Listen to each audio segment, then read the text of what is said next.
La boîte de Pandore, de Bernard Werber, lu par Aurélien Ringelheim.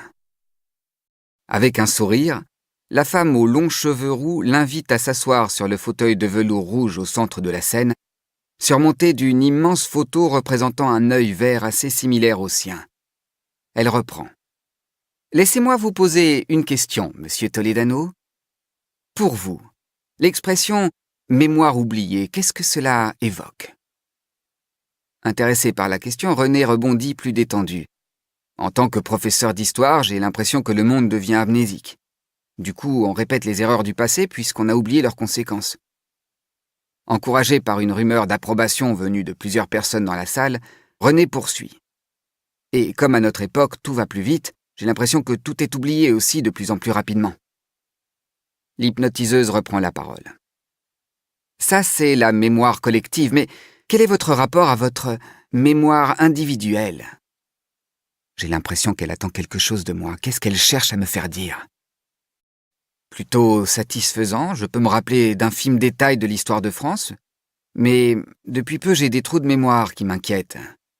Par exemple, il m'arrive de plus en plus souvent d'oublier où j'ai rangé mes clés, où j'ai garé ma voiture. La semaine dernière, j'ai oublié mon code de carte bleue. Pour être tout à fait sincère, j'ai peur de terminer comme mon père qui souffre de la maladie d'Alzheimer. Pour un professeur d'histoire, perdre la mémoire, ce serait un comble, n'est-ce pas ? Au lieu de répondre, René jette un regard dans la salle en direction de sa collègue. Je suis sûr qu'Élodie aussi se demande pourquoi on perd du temps avec ces questions très personnelles au lieu de commencer le numéro.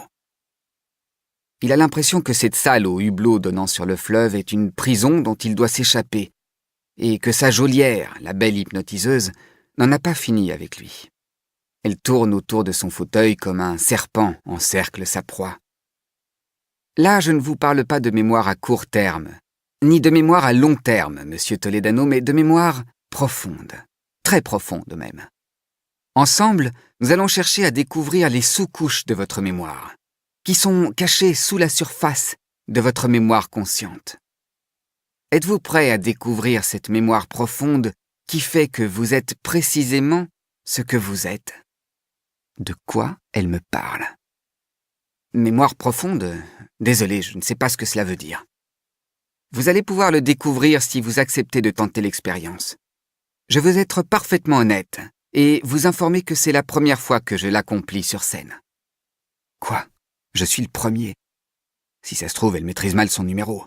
Il faut que je réponde quelque chose. Tout le monde me regarde, ils doivent me trouver ridicule. Bon, de toute façon, c'est trop tard pour faire demi-tour. Après une moue, il hoche la tête en signe d'approbation. Si vous êtes prêts, alors on y va. Elle fait un signe au régisseur. La lumière se focalise sur René, la laissant dans une semi-pénombre. Fermez les yeux, détendez-vous. Respirez amplement.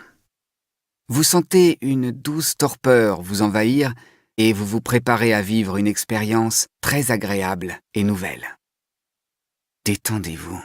Pile la phrase qui m'a toujours stressé. Ça commence bien.